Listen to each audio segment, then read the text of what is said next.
Good evening, Assalamu alaikum rahmatullahi wa barakatuh, and welcome to News in Focus. My name is Faraz Patel. We'd like to thank you, the viewer, for staying with us here on Hilaal TV, DSTV channel 347. Now, while South Africa had hosted the G20 foreign ministers meeting last week, there was another world event that was happening, and that was US President Donald Trump potentially saying that they may remove any aid towards Ukraine. This comes after US Secretary of State Marco Rubio and Russian Foreign Minister Sergei Lavrov, before the G20 Foreign Minister Summit occurred here, had met for talks in Saudi Arabia. Some say this may lay down the platform for a potential meeting between Vladimir Putin and Trump. But what this has done is it has angered the European Union, who say that Donald Trump is going to go ahead and break any agreement that they have with regards to NATO. Joining me now, I'd like to welcome no stranger to the channel, John Feffer from Amherst, Massachusetts, who is the director at Foreign Policy in Focus at the Institute for Policy Studies. John, always a pleasure having you on. Thank you so much for joining us. Thank you for having me on the show. John, before we talk about, obviously, Ukraine, Russia, and the United States of America, I know we spoke last month. Just the way the U.S. Foreign Secretary of State Marco Rubio had snubbed the foreign ministers' meeting in South Africa. Just hearing from the United States of America, what is the feeling towards South Africa right now, given that there seems to be a bit of a diplomatic tension between Washington and Pretoria? Well, first of all, let's distinguish between the Trump administration and the United States in general. Sure. The Trump administration, unfortunately, has a lot of, shall we say, white extremist positions, as we saw, of course, when Elon Musk did a Nazi salute, which he, of course, denied was a Nazi salute. So it is unfortunate that the Trump administration has aligned itself with far-right and white supremacist positions around the world. And that has included a kind of fondness for apartheid South Africa and the plight, so to speak, of the Afrikaners. But that is really a minority position here in the United States. I mean, it would be very difficult to find the average American who would kind of stand up for apartheid, fortunately, here in the United States. John, let's go to Ukraine. This wasn't supposed to happen. You've got, of course, the previous administration of Joe Biden really giving their full support towards Ukraine. Enter Donald Trump, the situation seems to be different. What is this driven by, given that Vladimir Zelensky himself was really under this impression, under this confident impression of himself that Donald Trump was going to maintain this aid and was going to maintain the support in this current conflict with Russia? Yeah, well, I don't really know why Zelensky was confident about that, given that Trump had, from day one of his campaign, really, said that he wanted to end the war in Ukraine, that the United States had spent too much money there, that he had confidence in Vladimir Putin, Russian leader. So Zelensky perhaps was grasping at straws in the hope that, for instance, Keith Kellogg, who is the chief kind of envoy for Ukraine coming out of the Trump administration, that Keith Kellogg at least seemed to be more supportive of continued aid for Ukraine, and that certainly leading members of the Republican Party, including the head of the House Armed Services Committee, for instance, also supported maintenance of significant U.S. military aid for Ukraine. So I think that's why Volodymyr Zelensky was thinking along those lines. But it became quite clear, I think, obviously this month with Trump's initial conversation by phone, a 90-minute conversation with Vladimir Putin, that Trump's position was going to be very different. And what does Trump want out of this? Well, he's been very clear. He wants $500 billion that's $500 billion in money coming from Ukraine in the form of minerals, rare earth elements, which is his idea of how much the United States has given to Ukraine, which of course is not true. It's a wildly inflated number. This is where I want to actually quote, and you've mentioned it right now. He says he's targeting Ukraine's rare earth metals, and quote unquote, it's pretty close. And the US is targeting anything they can get in exchange for the aid. This is what Trump said to a news conference, saying that they want it to get paid back. Here in South Africa, of course, we had when President Zuma was the president of South Africa, there was the party called the EFF saying pay back the money. So I'm going to try and use that reference. It's kind of like pay back the money. How does this happen? Because Donald Trump really now is in a situation where he needs to manage this diplomatic part of the United States of America, and then there's also the part of the European Union, which seems more than ever to really isolate itself from the US. Well, certainly the European Union has been isolated from the United States by Donald Trump. I mean, the meeting with Putin, the meeting you referenced between Marco Rubio and Russian Foreign Minister Lavrov in Saudi Arabia, all of that excluded both the Ukrainians and the Europeans. But at least some Europeans want to claw back, shall we say, their position in these negotiations. And so Macron, the French president, is on his way here to the United States to meet with Donald Trump to kind of present a united UK-French position on how the Europeans could kind of continue to engage. That would mean a European peacekeeping force of about 30,000 troops, led by French and British troops, that could be deployed in the case of a ceasefire. So at least Europeans would have some position in this. And the Europeans are scrambling to get together at least $20 billion of aid to compensate the Ukrainians for the loss of funding from the United States. So the Europeans are trying to kind of pick up the slack, so to speak. But it's important to note that at this point, we don't really know what any kind of peace deal might look like. The conversations that took place in Saudi Arabia were very, very preliminary, and they barely touched the surface of any diplomatic deal around Ukraine.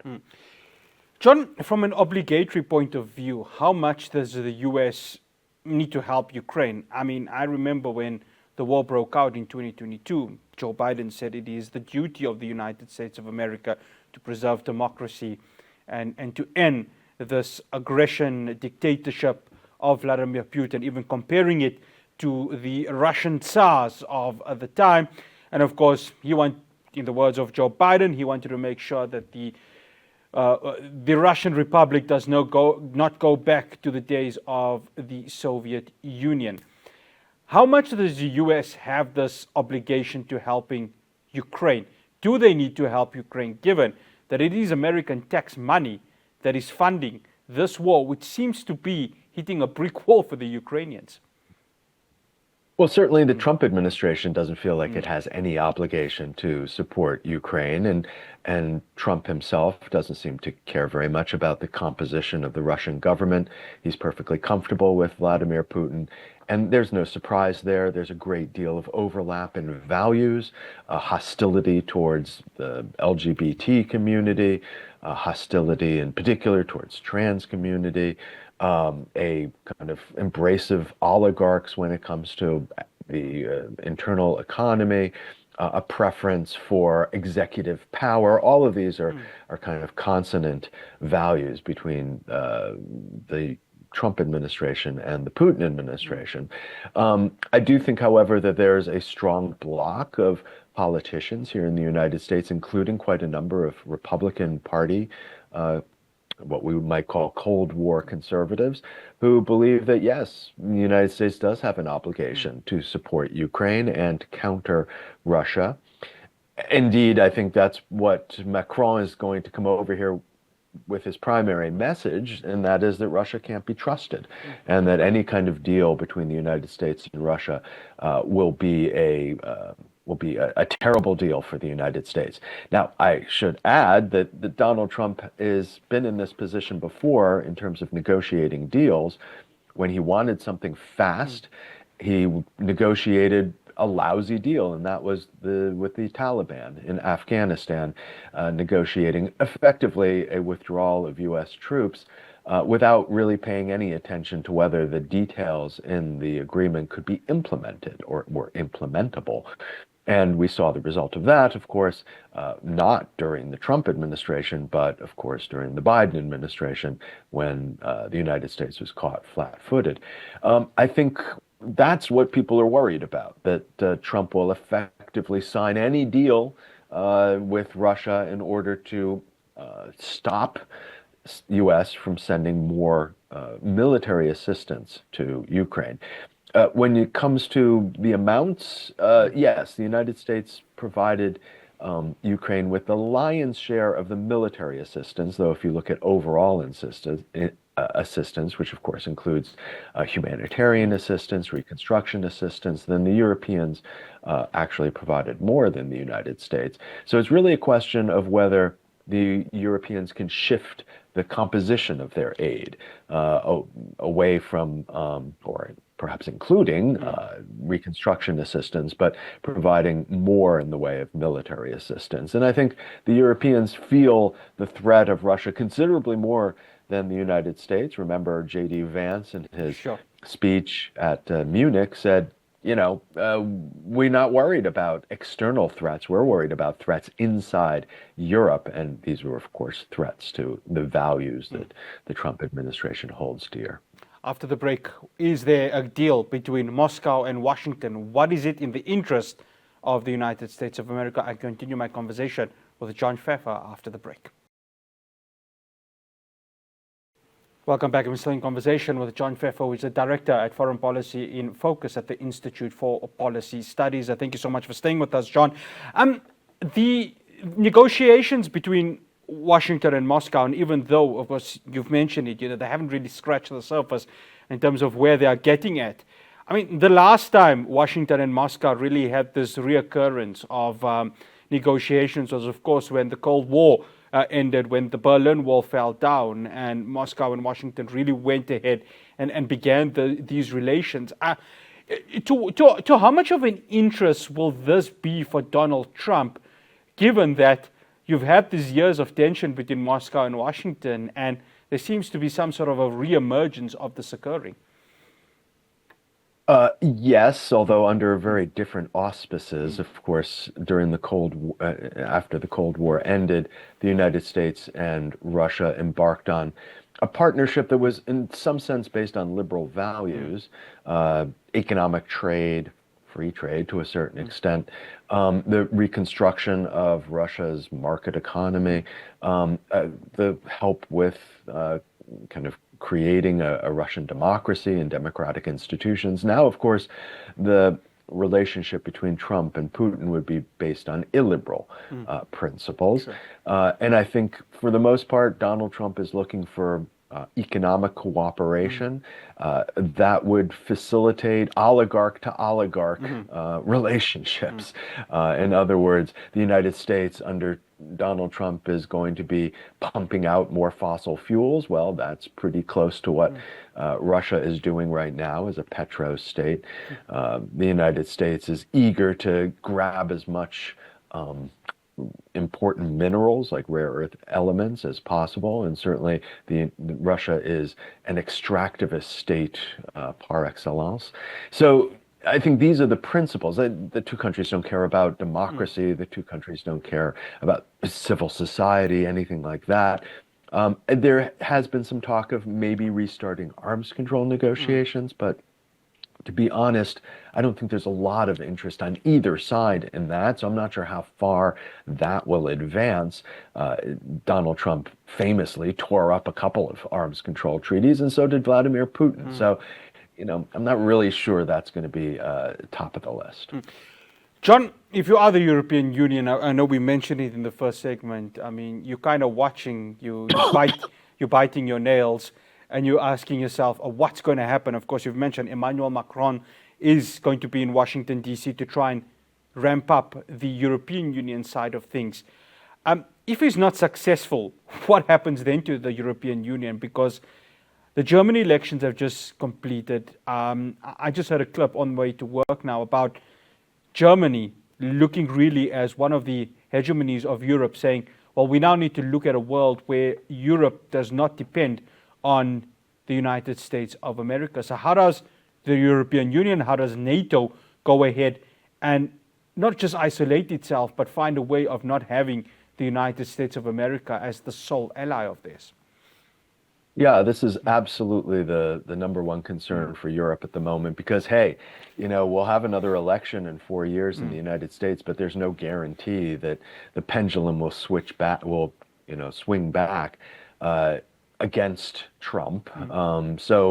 And even if it does after an election, it looks like U.S. foreign policy is really heading in this direction, in the direction of kind of greater isolationism, so to speak, but certainly greater kind of congruence between U.S. foreign policy and the political positions of the far right. For instance, in Germany, the Alternative for Deutschland, which achieved its best mark ever in the elections, nearly 20%. Not that they're going to be part of any kind of governing coalition in Germany, not now. They haven't achieved enough, but still, it's a concerning issue. I think obviously the Europeans are going to have to build up their independent military capacity because they can no longer depend on the United States to adhere to Article 5 of the NATO Charter. In other words, the United States coming to the defense of any NATO member that has been attacked. I think the Europeans are going to have to depend on their own resources for that and their own deterrent capacity. I think they're also going to have to prepare for the withdrawal of all U.S. troops from European soil, which will possibly take place under a Trump administration, and the withdrawal of maybe even U.S. nuclear weapons, as well as a barrage of conventional weapons as well. I think the Europeans are going to have to start treating the United States much like they treat China. That is, it's a big country with a big economy and an unpredictable foreign policy. It can be dealt with on a transactional basis, on an issue-by-issue basis, but it can't be counted on as an alliance based on principles. It will simply be a kind of a la carte arrangement based on power and whatever interests are involved in the given deal. Yeah, I mean, talking about that, I mean, this just ramps up Donald Trump's, if he does go through and really execute this, the annexation of Greenland, which he's kept on repeating all the time. I mean, this would put another supposed salt into the wounds of this what seems like a fractious relationship between Washington and the European Union. I mean, how much of a factor will that come into effect, John? Well, I honestly don't think that the Trump administration would do anything like a military attempt on Greenland. And for a couple of reasons. I mean, one, because even if Denmark is a small country, the reaction by the EU, by the European Union would be immense. Number two, the Greenlanders themselves would not exactly welcome U.S. troops into Greenland. I mean, they have their own idea of a political future, which is independence. It has nothing to do with annexation by the United States. But I do think that the problem is that the United States and Europe are diverging on issues of values. And it was clear from J.D. Vance's speech in Munich that the Trump administration looks at Europe as if it is a left-wing, even far left-wing collection of people, even if the European Union is led by a center-right governing coalition. How do we know that? I mean, Vance referred to the EU commissioners as commissars, in other words, as kind of Soviet style Yeah. politicians, and just criticized the EU for decisions that are very similar to the decisions made by, for instance, the Democratic Party or the Joe Biden administration, or I mean, it is an astonishing kind of reversal in terms of how the United States generally has looked at Europe as a partnership based on values, shared values, and now there are no shared values with the Trump administration. John, one final question. Should somehow, and I know, again, you've mentioned this scratching the surface, if Washington and Moscow repair its relationships, China, Beijing, what are the chances there, given that there's, of course, this trade war that the United States and China have had? But Taiwan, of course, has been calling on the U.S. to help them, with China, of course, doing military drills off their coast. Is that probably the next aim for Donald Trump, even with the trade debacle that's happening between Washington and Beijing? What is the likelihood that after Moscow, it's now time to go to the Pacific and try and solve out or iron out any differences there?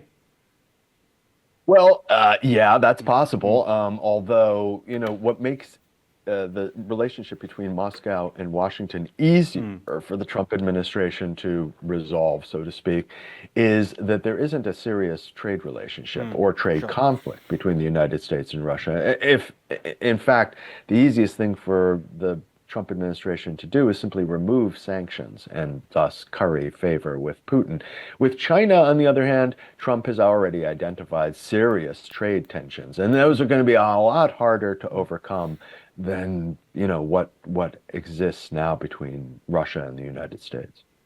John, always a pleasure having you on. Thank you so much for joining us here on News in Focus on Hilaal TV.